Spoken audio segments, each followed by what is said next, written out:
Good afternoon, class 8. I hope you understood part 1 of chapter 1, and now we'll start with part 2. In the previous part, we know that the author went to a junk shop in Bridport and he found a roll top desk, and then when he was opening it, he found a small black tin box. He saw a secret drawer and there was a black tin box in there, and there was a letter over there, and he opened it. He was saying that he took out the letter and he unfolded it.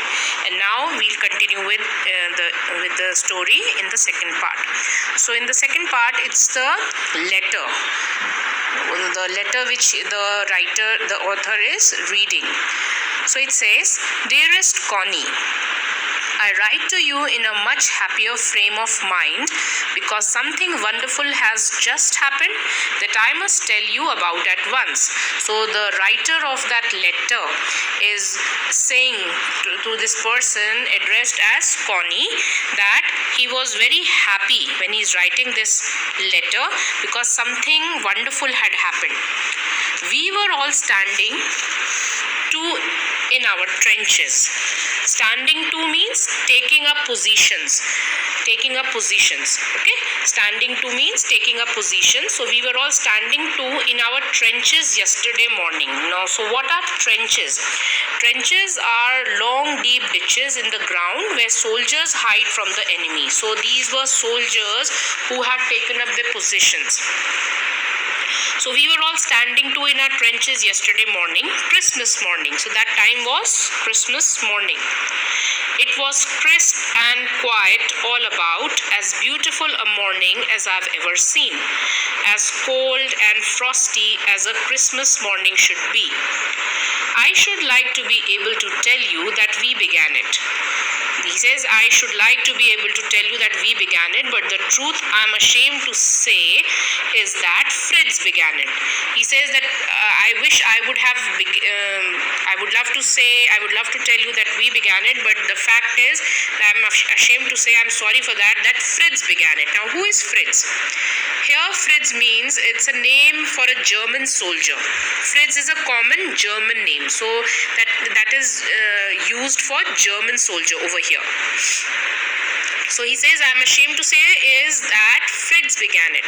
First, someone saw a white flag waving from the trenches opposite. Now, what is a white flag for? White flag is to indicate peace. Okay, P-E-A-C-E, peace. First, someone saw a white flag waving from the trenches opposite. Then they were calling out to us from across no man's land. No man's land. What is no man's land? No man's land is the area, the land which does not belong to any country, any nation. So it belongs to no one. So you can anyone can stay on that particular land. It does not belong to anyone. So then they were calling out to us from across no man's land, "Happy Christmas, Tommy." As I told you that it was Christmas morning, so they were shouting from there, "Happy Christmas, Tommy, happy Christmas." Now, who is Tommy over here? Tommy is a common English name used here to refer to British soldiers. So for German soldier, we are using Fritz, and for British soldier, we are using the word Tommy. It's not a name of a person, it's just for the soldiers we are referring to over here. So they were saying, "Happy Christmas, Tommy, happy Christmas." When we had got over the surprise, some of us shouted back, "Same to you, Fritz." First they were surprised, and then they also shouted back, "Same to you, Fritz, same to you." I thought that would be that. So he thought that that's all. We all did. But then suddenly one of them was up there in his great coat and waving a white flag. So there was someone over there. He was wearing a long great coat, grey color, and waving a white flag. "Don't shoot, lads." Now, lads is for boys. Lads means boy. Lad means boy, and lads means boys. It's a plural form. So for the boys, the person is saying, "Don't shoot, lads," someone shouted. Someone from there said, "No need to shoot, don't fire." And no one did. Then there was another Fritz up on the parapet, and another. So they kept on coming. "Keep your heads down," I told the men. "It's a trick." But it wasn't. So the writer of this letter, he told his soldiers to keep their heads down, that it might be a trick, that it's a trick that they are playing, but it wasn't. One of the Germans was waving a bottle above his head. It is Christmas Day, Tommy. We have schnapps. Now, SCHNAPPS. It's pronounced as schnapps. It's a German drink made from grain. So they said, we have schnapps, we have sausage, we meet you? Yes, so they were asking them, should we come and meet them? By this time, there were dozens of them walking towards us across no man's land, and not a rifle between them. They were not carrying their weapons. They were not having rifles. Little Private Morris was the first up. From them, one little boy came up. Little Private Morris, he was the first up.